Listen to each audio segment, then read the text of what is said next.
Welcome to the Same Day Podcast, where we discuss driving incremental business growth and other topics related to real estate, property management, and entrepreneurship. Now, to the show at hand. Mat Zalk here. I'm the host of the Same Day Podcast, where I connect with top business experts and real estate leaders. Today, I've got Chad Franzen here of Rise 25, who's done hundreds of interviews with successful entrepreneurs, investors, and CEOs. And we flipped the script, and he's going to be interviewing me. Chad, take it away. Hey, thanks so much, Matt. Great to be here. Before we get started, I'll let everybody know that today's episode is brought to you by Keyrenter Property Management. At Keyrenter Property Management, they are a full-service property management company helping clients buy, renovate, and operate real estate assets. They help their clients build wealth while taking the headache out of the property management. In fact, they've helped Ryan and Jason turn a non-performing 14-unit property into a 100-plus unit portfolio of renovated single-family and multifamily properties. That's why no matter what rental you have, single-family homes, condos, townhomes, apartments, they have the management solutions you need. Go to KeyrenterPMC.com or email them at info@KeyrenterPMC.com. Matt, thanks so much for having me today. How are you? I'm great. How are you? Thanks for being here. Yeah. Hey, great to be here. Hey, today we're going to talk about the importance of core values and the core values at Keyrenter Property Management. First of all, why do you feel like it's important to establish core values with your company? You know, I think you've got to have a guiding star. You've got to have a number of things upon which the business was built that can help the organization grow over time and help you make the right decisions around hiring and firing, frankly, so that as you grow, everybody understands kind of the direction that you're heading, what got you to the place that you're at currently, and how to make important decisions on an everyday basis, going forward. When you founded Keyrenter Property Management, did you have the core values that we're going to talk about in mind, or did they kind of evolve? We started doing what we were doing, and after, originally it was me, and it was, we just grew little by little. So we added, a person, another person, a third person, a fourth person. And at some point we realized that we needed to extract what we were doing, what caused us to be successful in the first place, why our clients really loved us doing what we were doing, and be able to, just give those to the rest of the people in the organization. I mean, very simply, there were things like putting our client's interests first that we didn't necessarily have written down. It was just, how do we allocate this? How do we make this decision at this moment? And without having the core value written down, communicate it, right? Why do we do certain things? Communicate it's one of our core values. When you first started Keyrenter Property Management, did you have these core values in place, or have they evolved over time? I don't think that they've evolved over time, but I do think that starting Keyrenter, we did something really well. And at first it was just a couple of us. It was me, then it was a couple of other people. And it was very easy to cascade ideas and philosophy, and in essence, what the core values were, even if we hadn't written them down or codified them. Over time, as we grew to be a larger team, and as we've continued to be a larger team, it was important, or it became important, to write down what made us successful in the first place. And I think communicate it, which is one of our core values, is basically around never leaving people in the dark, right? Owners want to know constantly what's going on. For many of our owners, this is a critical component of their retirement asset portfolio. This is for tenants, this is their home, right? So they don't want to be left in the lurch about whether the plumber is coming today or tomorrow or the next day to fix a toilet, which is a critical component of their happiness on a daily basis. Their kids need to use the restroom, and now their kids are in their bathroom, or maybe there's only one toilet in the house. And everybody needs to know what is the status of whatever's going on in either the portfolio, the asset in the owner's case, or their home in the resident's case. In addition to that, people on our team need to know what's going on. So Communicate It, for example, came about because we just recognized we were really, really good at communicating. One thing that our owners really loved is that we kept them in the loop on everything. But as we grew the team size, maybe they didn't get a weekly, the new property manager didn't understand why we sent out a weekly update of a weekly leasing update. And so it became critical for us to codify those original core values, for us to extract what we were doing in habits and process and make them kind of a core part of what we do. Yeah, you mentioned communicate it being one of your core values. That's one of four. The other ones are own it, live it, and improve it. Right. Why don't we get into each of those kind of a little bit more in depth? And we could start, since you brought up communicate it. Why don't we start with that one? What are some of the kind of the key elements to that core value, communicate it? Yeah, I mean, I think in essence, we want people to always keep all of the stakeholders that are involved in a property up to date. Right. So sometimes that means, again, making sure that we inform the resident of a property that the plumber's going out. The owner also needs to know that a plumber's going out because, there's going to be an expense associated with that. But the plumber also needs to understand. And I think, again, these core values, they transcend just the core team, but they also go to the people that we work with. And if people that we work with, including vendors, can't live by these core values, we also just don't do business with them long term. They need to recognize that somebody's waiting for them at the home to fix a problem, whether it's electrical, and they think that a light socket that's, a light bulb that blew out is going to cause their house to burn down, which it probably won't, or that they have a toilet that's going to be snaked and fixed so that they can use the restroom. But they need to know that if they are running late for their appointment at 2:00, that they let somebody know that, right? Somebody's sitting at home waiting for them to do that. They've often taken off work from their, for a day or for half a day or whatever to meet that plumber and let that plumber in. They need to let them know that, hey, I'm running half an hour late. So I think all of it is just about making sure that what we are doing at a property is communicated effectively to the team, to the resident, and to the owner, and that people are just never left in the dark, because nobody likes to be left in the dark. Sounds like punctuality is a big part of communicating it. What about transparency? How important is that? Yeah, I mean, I think just in general, we send out a PDF email to an owner anytime there's a maintenance request at a house, because what we found was, the end of the month would come up and an owner would say, wow, I had no idea that there was going to be whether it's a $300, $400, $500 expense on my property. And, frankly, owners think oftentimes that I don't know if they think this, we don't get accused very often of doing this, but it's kind of the feeling I get when I speak to owners is perhaps we're just making up maintenance at properties, even, that we're swamped with maintenance and we have 15 maintenance guys and they're all busy. They're all running, guns blazing because we have way too much maintenance that we really can't get to it all as fast as we'd like to. So, we never make up maintenance requests. So we send them the PDF from the resident of the property saying, hey, this is something that came through. If you want to provide some feedback as to whether we shouldn't do this maintenance service, or you have just something you want to say. For example, an owner moves out of a house, we put a tenant in, the tenant now says the third burner doesn't work on the stove.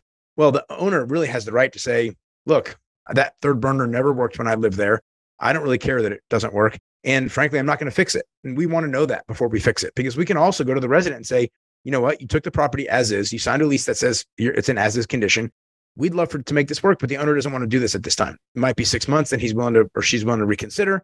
But at this point, we're not going to fix it. I think that's a reasonable thing. It's not like a single toilet, a single bathroom not functioning in a house. That's different. But a third burner when there's 4 or 6, is a reasonable thing for an owner to say, hey, I don't want to fix that right now. My cash flow is really tight and I'm just not willing to do it. So, I think transparency is a great example of communicate it. We want to make sure that everybody's looped in at all times so that people can make the right decision for them in that period. What about knowledge of what you're doing, or of all the aspects of the business? I mean, there's some elements of that, but I don't know. I don't know if our owners really expect that level. I mean, at some level, they've tasked us with managing the property to the best of our abilities, and we say, I have many properties that are in our portfolio. I manage those properties the same way any owner's properties would be managed, not directly myself, but with a property manager on our team, the same maintenance staff and plumbers and electricians that everybody else would have on their properties. So, I don't think they necessarily need to know, I put in a 20 amp breaker, I replaced it because it was bad, versus a 30 amp breaker. Or, they don't need to know the extent, how many feet of cable went down to remove, a blockage in the sewer system. But we do want them to know, for example, that we pulled out the blockage was caused by a child's toy. And the resident of the property has 3 children, and one of the children likely put down a Lego or a Barbie doll, and that's why the blockage was there in the first place. And by the way, we're going to charge the resident for that because that's part of our plumbing addendum. And the owner didn't do anything, is not at fault for that. It's really the resident, so they're going to end up paying for that service. As I mentioned, own it is another one of your core values. I think responsibility obviously kind of comes to mind first. Can you expand on own it?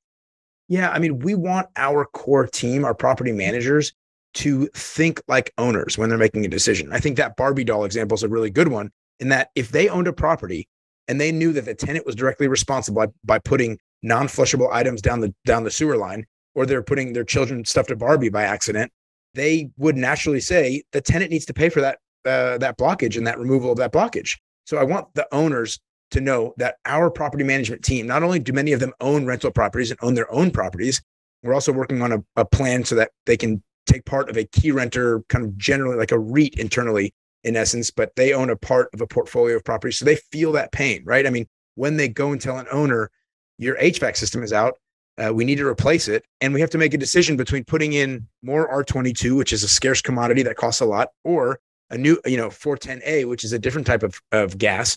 And there's trade-offs for doing those, putting in one type of gas versus another, or changing a system, but they also feel that burden, that pain themselves. They own rental properties. I do it myself. I've had condensing units stolen from my property. So when I have to tell an owner, your condensing unit was stolen, I think next time we put one in, we probably should put a cage around it so it doesn't get stolen again. Like, I've felt that pain myself, and I want our team to feel that level of ownership and to own it in essence.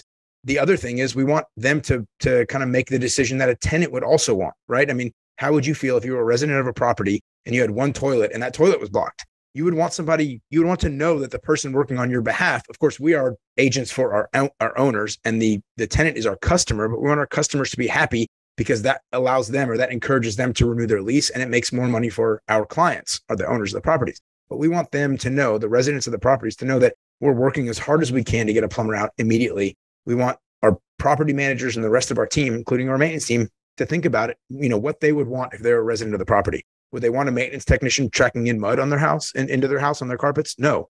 Would they want somebody that responds immediately, that keeps their promise in terms of the time commitment to an appointment? Yes, absolutely. So think about it, from a tenant's perspective, deferred maintenance, how a property looks. Think about it from an owner's perspective, same items, deferred maintenance, how a property looks, how you would handle it if it were your property and your money on the line. I think that's the core of Own It.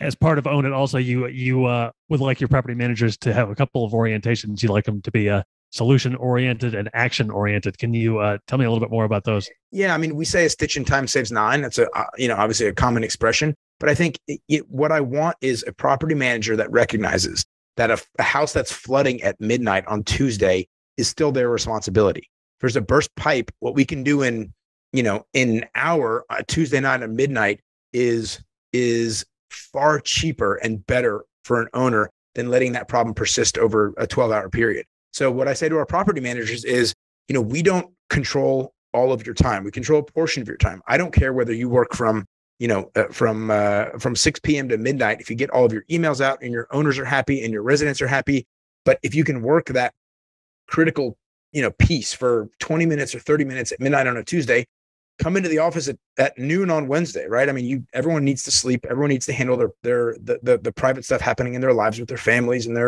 their partners, spouses, whatever. But it's, a stitch in time saves nine. How can you solve it today, right now, so that it saves you a lot of time tomorrow, saves the owner a lot of money, et cetera, et cetera. And I think that's part of it, is just owning it. Like, if you own that property and that property was flooding, if you owned that property and the tenant couldn't use a restroom or couldn't shower, or had, an electrical issue that they were concerned that was going to burn down their house, you would probably take the 10 minutes or 20 minutes to fix that problem right now, to assuage the residents' concerns, to let the owner know what's going on. You would do it. You would do that in this moment instead of waiting till tomorrow. And that's the kind of ownership level that we want and expect from our property managers. So we've discussed Own It and Communicate It. The third core value is Live It. What does that mean? I think that one's also, there's some similar component to, like, we're dealing with an owner's core asset. We want you to understand what it's like to own an asset. So we encourage all of our property managers to own homes. If that means we need to help contribute something for the equity component of a house, we're happy to do that. If that means we help them buy a rental property or a portfolio, we do that. Hence the idea that we want to purchase a large sum of properties and divvy out via an operating agreement and a cap table, we want to divvy up the ownership so that people actually feel what it means to own a rental property and how it hurts when you have a certain expectation for cash flow on a monthly basis, and that's hit by the need to install a new HVAC system or the need to replace a plumbing joint, and what that actually means and how that feels. So we encourage all of our property managers to primarily own their own property, because that's the level of ownership that we want. When you need a new roof, or when you have a hole in your roof, or there's hail damage or whatever, you've then dealt with insurance agents, you've dealt with roofers, you understand the pain, and you also understand the benefit. You understand equity upside, you understand, bank leverage, but all in all, you're really living the idea of property ownership and asset ownership.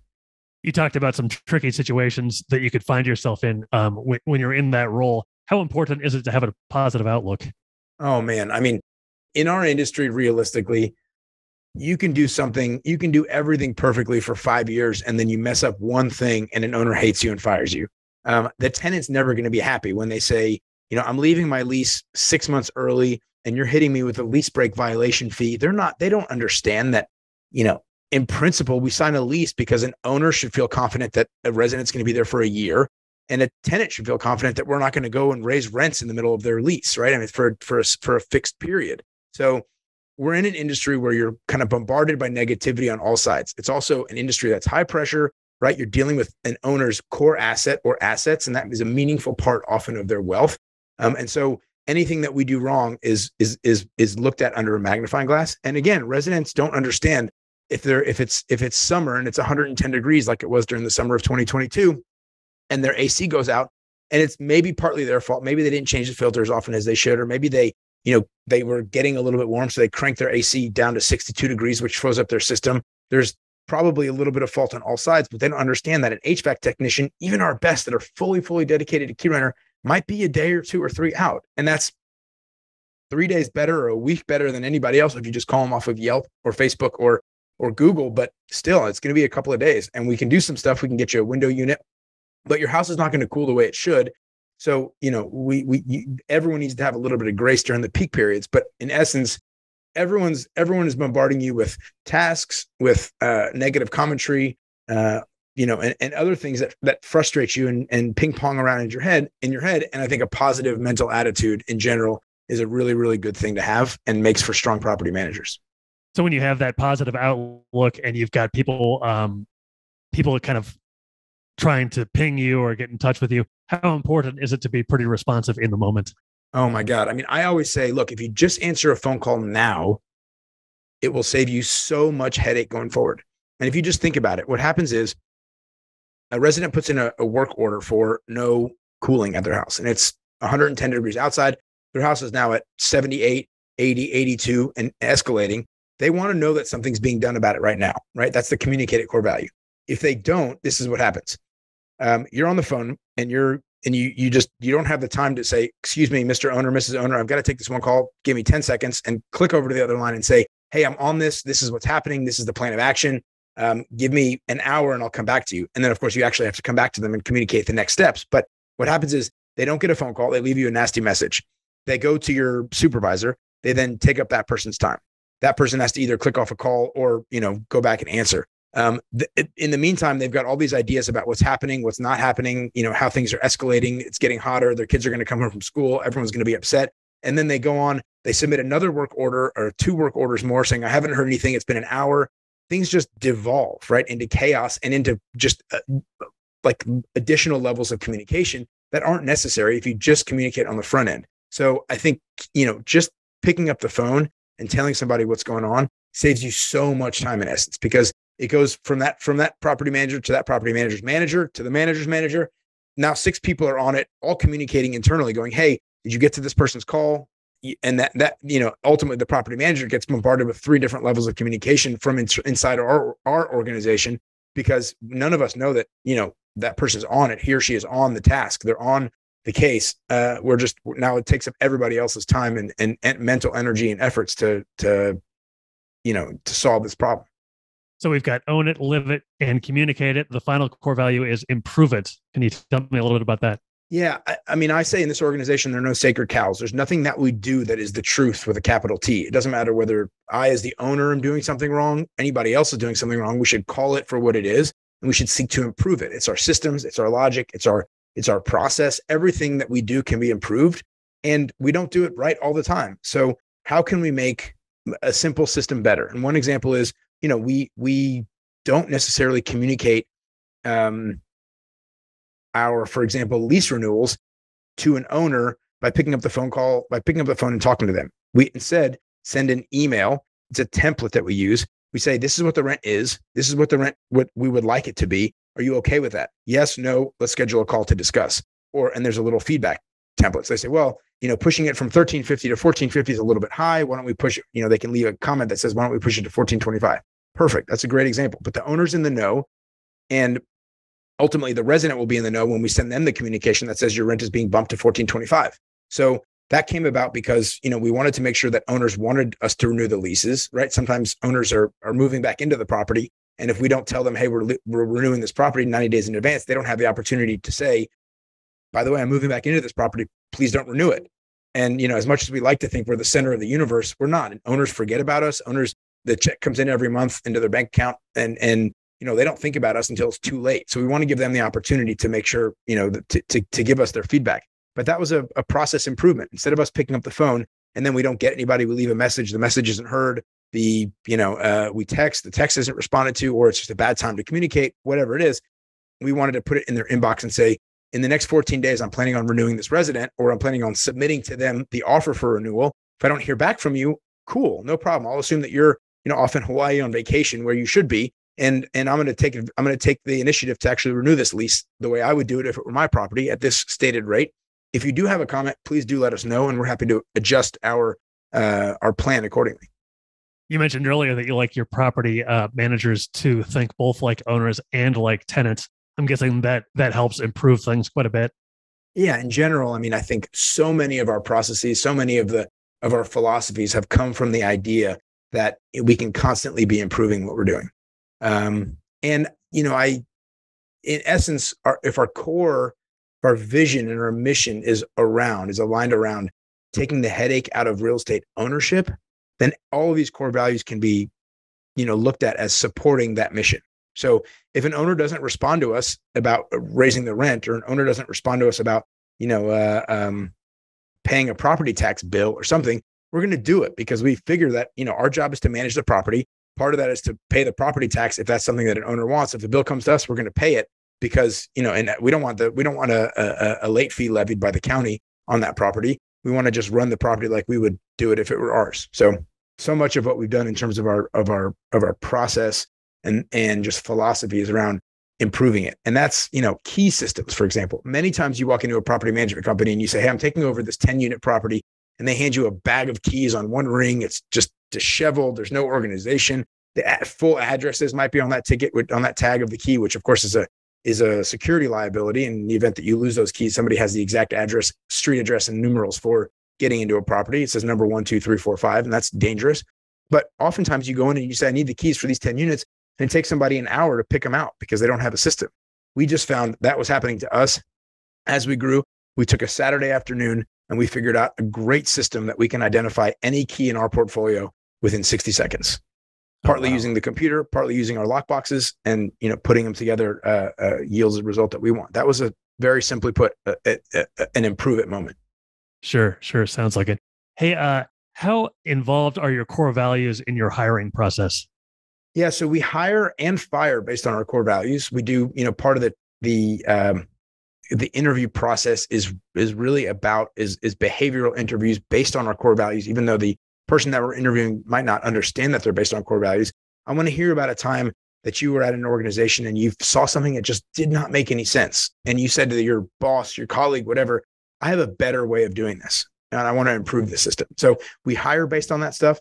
And, sometimes our core values are phenomenal, but somebody comes into the organization and they just don't align. They pass the interview process, but ultimately they don't own property, and they don't have a desire to own property, and they will never understand what it's like to own property. And they're not aligned perfectly with the owner. And we say, you know what, this is probably not the long-term place for you. Wish you best and on your way. Why is it important to hire kind of A players?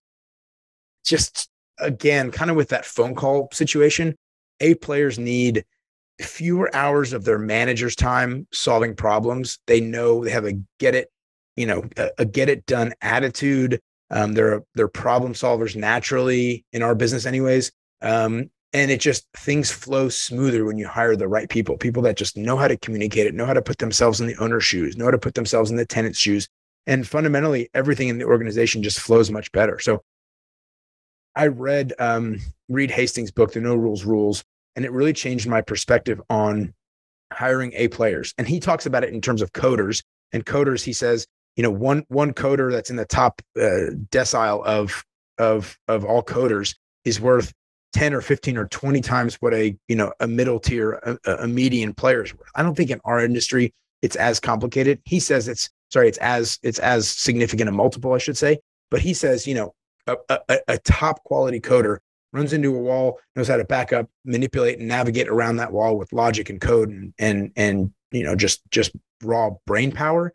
And a middle tier coder will spend hours and hours and hours, create an uglier solution, a less pretty logical solution or framework to a problem that they face. In our case, again, I think the ability to write a clean email to an owner that says, this is the problem, this is one solution, this is the second solution, this is the solution that I would choose. Number one, in this case, it's going to cost you this, and the tenant has already said that this is okay with them. We're offering a $10 rent credit, et cetera, it saves you so much time because the owner can say, confirmed, yes, I agree, as opposed to coming back with 15 questions. So if you can think through the second order of effects and say, the owner's naturally going to ask me the following questions. What would you do if this were your property? What happens if the first solution doesn't work? How is the tenant feeling about this, et cetera? Then you're just much more likely to have an effective conversation that happens once instead of needing to go back and forth in 10 emails. So how do you kind of determine who's an A player and who's not? I know you talked about how you apply the core values, but how else do you go about it? Yeah, so we do a written screening for our potential property managers. I mean, I want to know how they think, what their logic is in terms of I think we have 6 or 7 different scenarios where, things that we've faced in the business in terms of managing properties are laid out, and we want them to go through the solution that they would employ if they were in fact in the property management role. We also just, frankly, there's so much of what we do that's by email with tenants, with owner, by text, whatever. We check their typing skills. I don't want somebody that's typing with 2 fingers, that's pecking on a board. So there's a bunch of stuff that's just very practical application to the job at hand. And then, I think that now that we're at 85 people, the team that does the hiring, that's the senior property manager, that's also our head of people, they just have a good feel for people that are suitable for the role, people that like fast-paced, high challenging environments. And they just do a good job of filtering out the wrong people. Okay. Anything else we need to know about core values and how it affects your hiring process? No, I mean, I love the core values. I love that we were able to encapsulate kind of what made us successful at the start of things and put them into 4, easy to interpret, easy to understand core values. We don't generally talk to our owners or our clients often about our core values, but internally it's a big, big thing that we use. It's our North Star, so to speak. And we really navigate according to those core values. And, all of our colleagues really live those core values. If not, they don't stay colleagues very long. Okay. Hey, Matt, it's been great talking to you. Very interesting stuff. I appreciate you having me here today. Thank you so much for being on. I appreciate you. Thanks. Thanks for listening to the Same Day Podcast. Tune in to a new show each week and be sure to subscribe to get future episodes.